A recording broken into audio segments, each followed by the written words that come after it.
Good morning, students. How are you all? Good. Okay, we are discussing the lesson periodic classification of elements. No. Okay, in the last class we have discussed about the extractive metallurgy of iron. So in this lesson, totally you are having three extraction of metals. One is aluminum and copper and finally iron. So in the last three classes we have discussed about the extractive metallurgy of aluminum, copper and iron. So I hope you all know how the aluminum, that is these three elements are extracted from its G4. Okay. So in the previous class we have learned how the iron, that is G4 of the iron, hematite, no, how the hematite is extracted from the how the iron is extracted from the hematite. Okay. So iron is the second most abundant element in the earth. Okay, so it is the second most abundant element in the earth. So the chief ore of the iron is hematite, and its formula is Fe2O3. Okay, so when compared to the other ores, hematite is only considered as the chief ores of the iron. Why? Because when compared to the other ores, hematite contains only the high amount of iron. So it is only considered as the chief ore of the iron. Which is considered as the chief ore of the iron? Hematite. So what is its formula? Its formula is Fe2O3. Okay. Then we have discussed about the steps. What are the steps which are involved in the extraction process? So if you are taking the extraction of aluminum and if you take the extraction of copper, so for all these steps, the first step is concentration. So here also the first step is concentration. Okay. So here in iron we have concentrated the ore by the gravity separation method. So in the first class of the periodic classification of element, I have told the constant gravity separation method. So it is one of the types of separation of an ore. Okay. So the gravity separation method is nothing but the ores are settling down in the grooves, other the lighter particles are washed out. Okay. So in here the hematite ore is concentrated by the gravity separation method. Okay. So the next step is roasting. After we concentrated the hematite ore, the second step is roasting, and here one more step is added, that is calcination. So roasting is just we have to roast the concentrated air. Okay, in the excess of air is roasting, but calcination means the concentrated ore is roasted with the limited supply of air. So calcination is the concentrated ore is roasted with the limited supply of air in the reverberated furnace. So there is one furnace which that has the property to supply the air in a limited way. Okay. So the second step, the concentrated ore is roasted and it is calcinated in the reverberated furnace by supplying a limited air.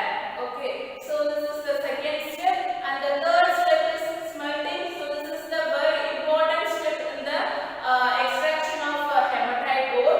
So in the smelting, a charge, we are having the one charge. This charge consists of three ores in the ratio 3:7:3:1. Okay. So it is heated in the blast furnace. So the blast furnace, so it is the main step in the smelting. Okay. So the blast furnace contains three important regions. One is the lower region, and the second one is middle region, and the third one is the upper region. Okay. Finally, after we put the ore into the blast furnace, finally we get the pure iron. Okay. So in this process, in this step only, the pure, that is the hematite ore, no, the chief ore of the iron, no, this hematite ore is converted into the pure copper. Okay, sorry, pure iron. So it is the last step in the extraction of iron. So these are the steps which are all involved in the extractive metallurgy of iron. So next we have discussed about the properties. So we all know the copper is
So the next topic is corrosion. So here children, so in our day-to-day life situation, we are all crossing, we are all seeing the corrosion, corroded metal. So we are all familiar with the topic, no, isn't it? So we are all seeing how the metal get corroded. So what will happen if the metal get corroded? So here we are going to deeply learn the content corrosion. So here the corrosion is the gradual destruction of metal by chemical or electrochemical reaction with the environment. So for example, if you put any metal into the environment, what will happen after sometimes that it get corroded? How you say that the metal get corroded? How you say? We can say by seeing the metal. So by seeing the metal, there is one formation of layer on the surface of it, then only we concluded that this metal get corroded. Okay, so that is called corrosion. So corrosion is nothing but the gradual destruction of metal. So in our environment, a lot of gases are there. So in our air contains a mixture of gases, no, like this. So in our environment, lot of chemicals are there. So these chemicals will attack the metals. So this it will attack and get the metal get corroded. So it is called the corrosion. So corrosion is nothing but it is a gradual destruction. So the chemicals or the electrochemicals is not fastly or it reacts. So the reaction will be very slow. So it is a gradual destruction of the metal by the chemicals or the electrochemicals which is present in our environment. And this corrosion is a natural process. So we are not influencing or we are not creating the corrosion. So it is a natural process only. So if the metal get that means the metal get corroded, the metal convert it into its oxide or hydroxide or sulfide. That is, for example, we are taking iron. Okay, so iron is a metal, no. So if the iron get exposed or it reacted with any chemical which is present in our environment, what will happen? That is, the metal gets converted into metal oxide. Okay, that is only we are here saying. So if metal gets corroded, it converted into oxide, hydroxide or sulfide. Okay, based on its the metallic characteristics. Okay, so next the rest is it is chemically called as hydrated ferric oxide. So the chemical name for the rust is it is a hydrated ferric oxide, and its formula is Fe2O3.XH2O. Here the X no, which represents the number of water content. So here Fe2O3.XH2OX means number of water. So it is the chemical formula for the rust. So here now how will you learn if the metal get rusted? That is just by seeing the metal. If metal get corroded, there is a one layer is formed on the surface of the metal, no. So this layer is reddish brown color. So it is called as corrosion. So when a metal get corroded, the result will be the formation of a scaling reddish brown hydrated ferric oxide on the surface of the iron or the iron containing materials. Okay, so this is about corrosion.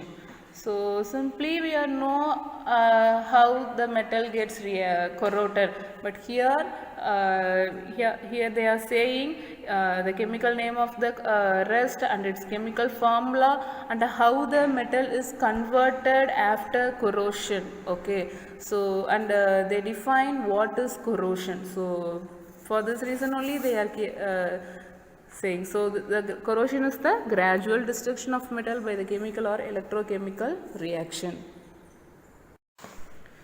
So our next topic is types of corrosion. So first we learned what is corrosion and how corrosion is happen.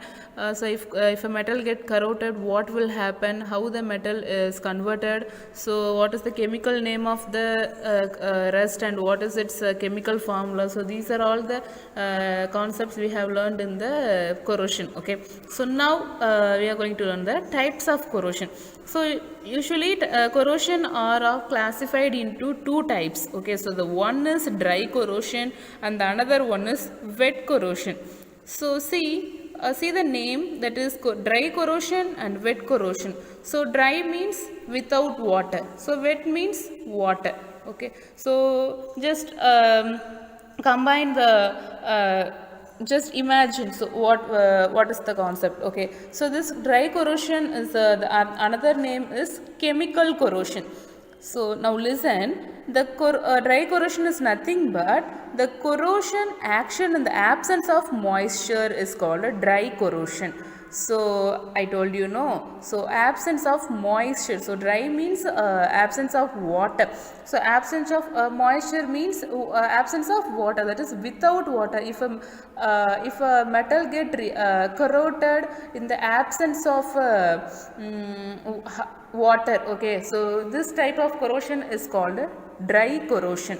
So and it is the process of a chemical attack on a metal by a corrosive liquids or gases such as oxygen, nitrogen, so sulfide. Okay, so these are all the gases which attack the metal, and it is a chemical attack. Okay, so in this dry corrosion occurs at a high temperature only. So when there is a high temperature and there is no there is a absence of moisture content, there only this dry corrosion occur. Okay, so here this nitrogen and oxygen gases are there, no, so these are all the gases is the most reactive gas, that is oxygen. Oxygen is the most reactive gas to put the chemical attack. So this is about the dry corrosion. So dry corrosion is simply saying is it is this corrosion is the occurs when there is a absence of moisture is called dry corrosion, and it occurs only in the high temperature. Okay, so this is about dry corrosion, and the another type is wet corrosion. So this wet corrosion is also known as electrochemical corrosion. So the another name for the wet corrosion is electrochemical corrosion. See, it is just opposite to the dry corrosion. So dry corrosion occurs in the absence of moisture, no. So wet corrosion is occurs in the presence of moisture. So it is the difference between the dry corrosion and the wet corrosion. So wet corrosion occurs in the presence of moisture is the wet corrosion. So see, it occurs as a result of electrochemical reaction of metal with water or aqueous solution of salt or acids or bases. So it occurs as a result of the electrochemical reaction. Okay, so if a metal get reacted with the water or aqueous solution or a salt or acid or bases, so if a metal get reacted with these things, it results in the electrochemical reaction, then only the wet corrosion will occur. Okay, so this is about the wet corrosion.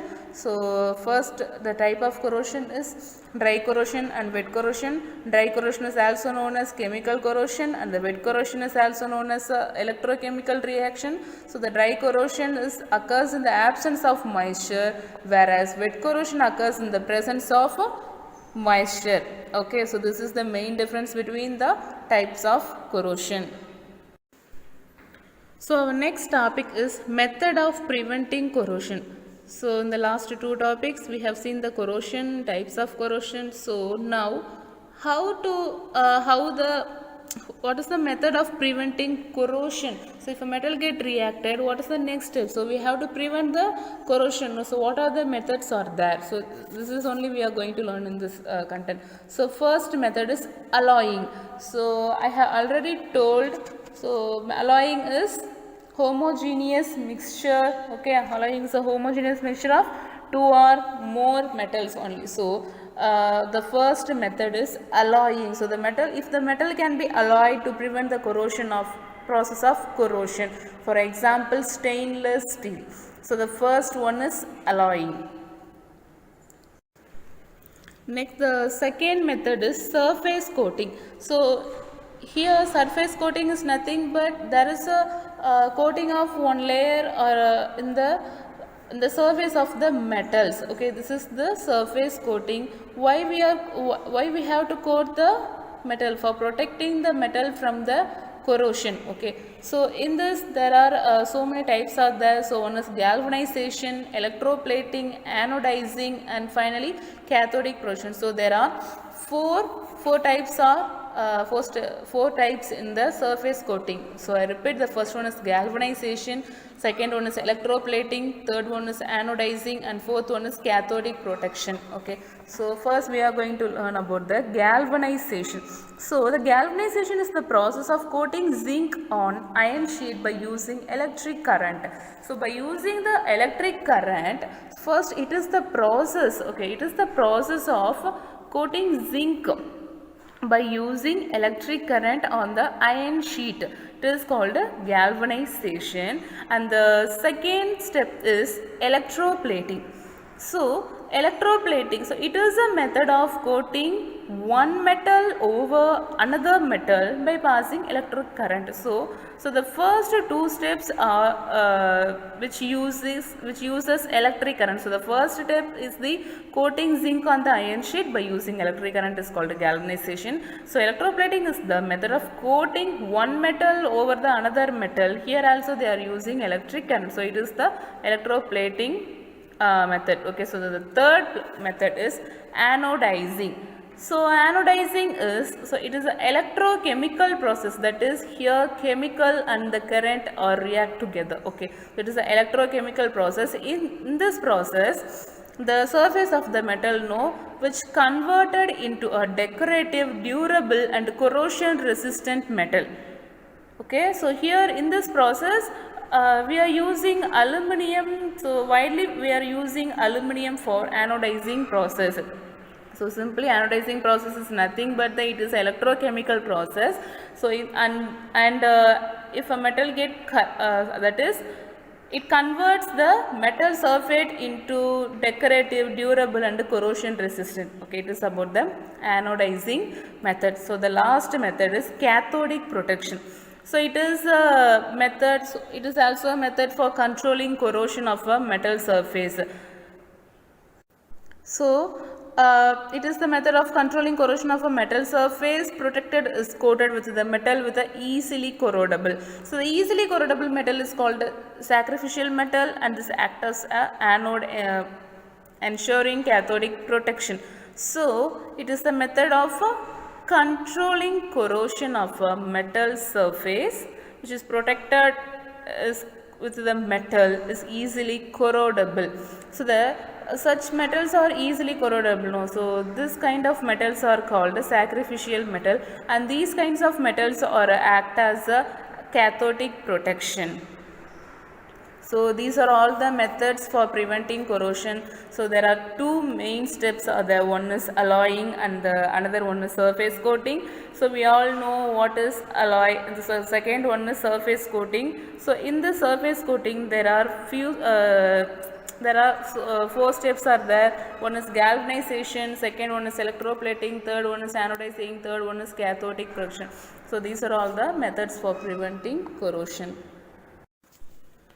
So next we are going to learn about the Pamban Bridge. So this is the last topic in this lesson. Okay, so Pamban Bridge, so we all know that. Okay, so it is a railway bridge which connects the town of Rameshwaram on Pamban Island to the mainland of the India.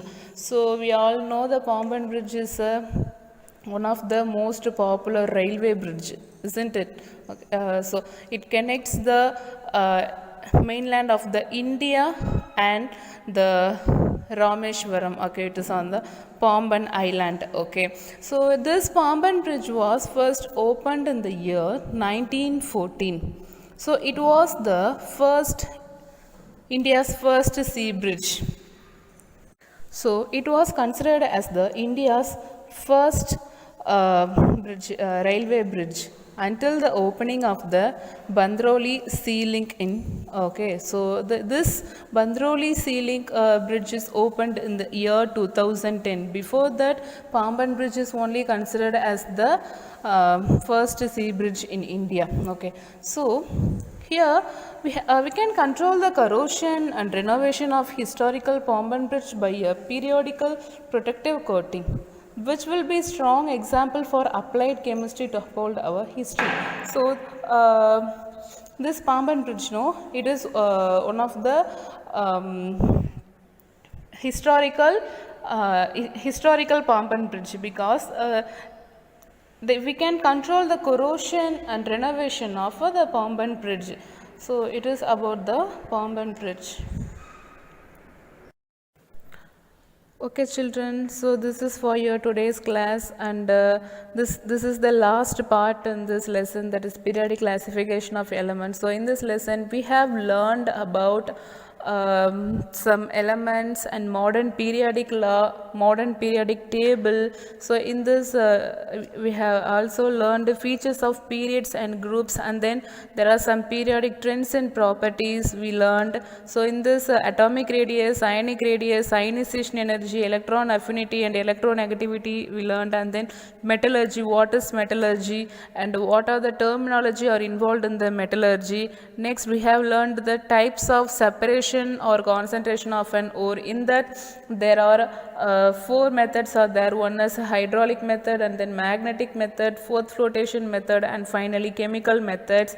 And then we also learned the types of ores and their chemical formulas, and properties of metals, that is physical properties and chemical properties, and also we learned the extractive metallurgy of aluminum, copper and iron. In that we learned the ores of these aluminum, copper and iron. Next we have learned the steps, what are the steps which are involved in the conversion of ore into metals. Okay, so these are all the concepts we have learned. And finally we have learned about the alloys, and in that types of alloys, methods of making alloys, reasons for alloying, and then corrosion, types of corrosion, method of preventing corrosion, and finally Pamban Bridge.